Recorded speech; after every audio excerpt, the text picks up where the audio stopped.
and I am here with a Make It Mini Monday layout for you guys. I am also playing with Christy's Beautiful Life, 30 Days of Sketches.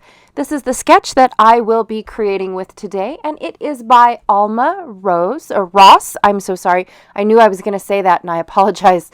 It's one of those tricks of the words. I have two photos here of the Stokes Castle in Austin, Nevada. I also plan on replacing the hearts string-a-thing on the sketch with this Lake Life banner piece that I have, but I don't think I'm going to use anything else. Lakeside. Not Lake Life. Lakeside collection by Simple Stories. I also have a couple butterflies that are also from the Lakeside collection. They're just different stickers and stuff that I've pulled from the books and the foamies and all that. I think those are Heidi Swap little piece. I don't remember, you guys. I don't have the packaging anymore. This is the leftovers of the foam. I have two potential titles that I'm not sure. I think the Explorer is going to be too much green, but I'm going to see what it looks like on the layout. I also have these two ticket pieces that I think match that die cut collection really well, but I think those die cuts are Heidi Swap, you guys. I apologize if they are not. They seem like her colors.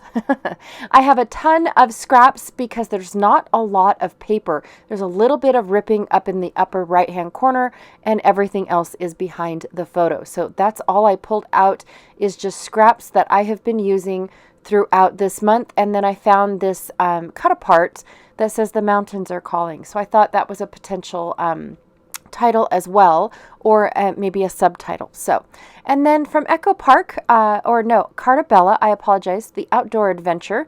I do have this, reads as a solid, but it has a small print inside it, or a small distressing on it.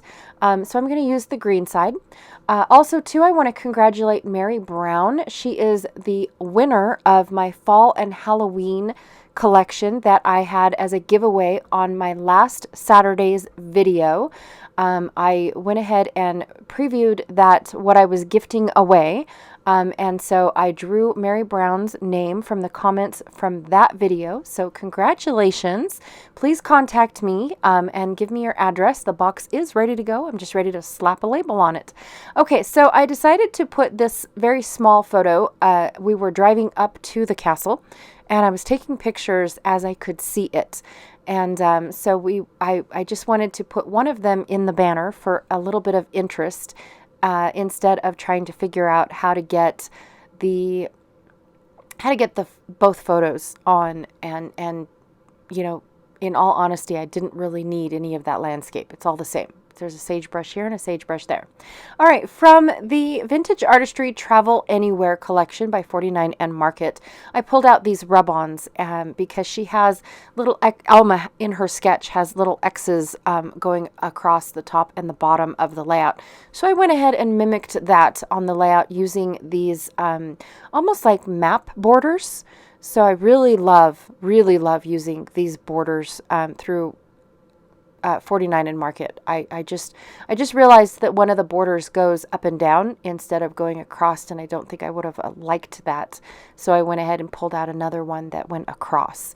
The numbers are meant to go on all four sides of a layout, or across one side and down another. And so they put the numbers in the right orientation for that to be able to happen. So anyways, I keep referencing how, you know, this is representing this and that is representing that, sort of thing. So I'm going to go ahead and use these rub-ons that were hanging out in my rub-on package from 49 and Market. One is a base for my title, and the other one more like a base for my cluster that Alma has put on her sketch over on the left side of her photo. So I thought, oh my gosh, this is absolutely perfect. Well, when I was rubbing on the one on the left, on the bottom left, I realized it's upside down. And then I thought, oh, well, too late now, because those things are sticky, super sticky. So I'm going to go ahead and trim my photos down yet again. I do know that, like I said, there's not a whole lot of scenery to be seen within this photo. So it's just a faraway glance of the Stokes Castle. So I wanted to talk a little bit about the Stokes Castle. Now, I know I have another video out there where I took pictures of the plaques that are all around the castle, like when was it registered, and a little bit of history up behind it, the fact that it's from the late 1800s, so 1897 was when it was completed. It actually only took a year to build. They started building it in 1896, and they completed it in 1897. So that's pretty phenomenal for back in that day. Down below the Stokes, you can see the I want to call it a winch that they used to hoist. Yes, it's called a hand winch.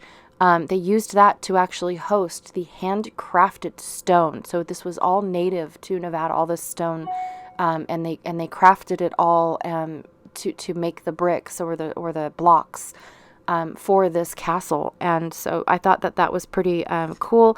And it's held in place with rock wedging and clay mortar.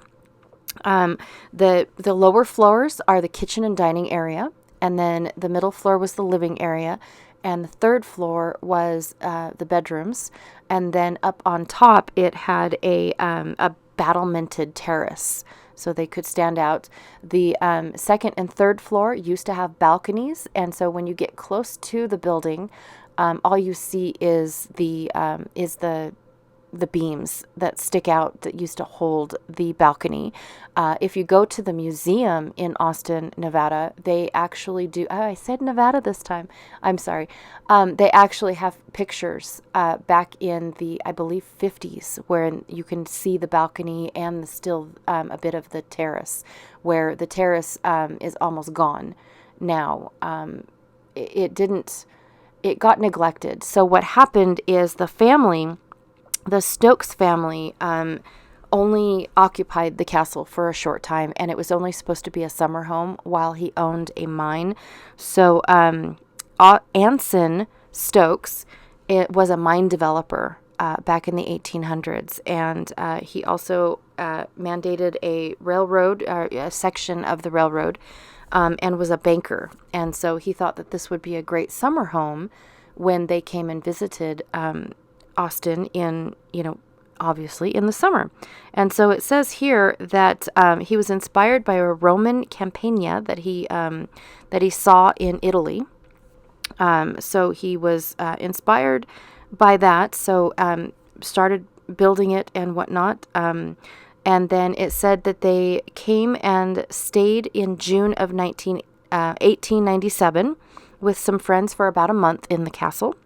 Then they came back in October, which is not summer, but they came back in October for just a couple days, probably learned their lesson of that same year. And then the next year, they returned, but only to sell the mine. So they came back and sold their portion of the mine, the milling equipment, the castle. They just never came back ever after they did it. So the castle started just falling apart because nobody was there to maintain it, until Molly McGee Knudsen, she's a cousin of the Stokes, purchased the castle in 1956. So that is when, you could start seeing the photos of her trying to maintain the castle and stuff. Those are the photos that you can see in the museum in Austin, I'm sorry. So she had the tower listed in the National Registry of Historic Places in 2003. And then it was owned by H.W. Trapnell, who died in July of 2018. So it's now owned by the Austin Historical Society. But she came in and did some repairs on it and whatnot. Shortly after HW passed, they did put a fence, a gate around it, so nobody can go in the castle anymore. It is definitely not, the floors are falling in and stuff. So they're just going to let it sit there. Some people go in every now and then and replace the clay mortar to make sure that the castle still stands. But as far as inside and the floorings and stuff like that, I'm not really sure. I did get up close per the gate. And was able to take pictures through the windows. I can see where the kitchen oven was built into the wall, and it used to be like the brick ovens, almost like it reminds me of the pizzas, where they pull the pizzas in and out, that people still use. So you could see that. You could see where the stairs go up to the second story, and you can see the fireplace. In fact, I think you can see the fireplace on the second story as well. I don't really remember, but it is awesome to go and check out. It's a lovely drive, a nice windy drive going up to the castle, and I'm assuming from their balconies they could see all of Austin. It must have been beautiful. It really must have been gorgeous. I do know that that the pictures from the museum definitely tell its story. It is beautiful. As soon as I saw the castle and then we went to the museum and saw the pictures, it was just phenomenal. So, like always, I talked through the entire process, tucking and weaving all of the good things. I think the only thing that I did not use was a few things from the Lakeside collection that just did not go.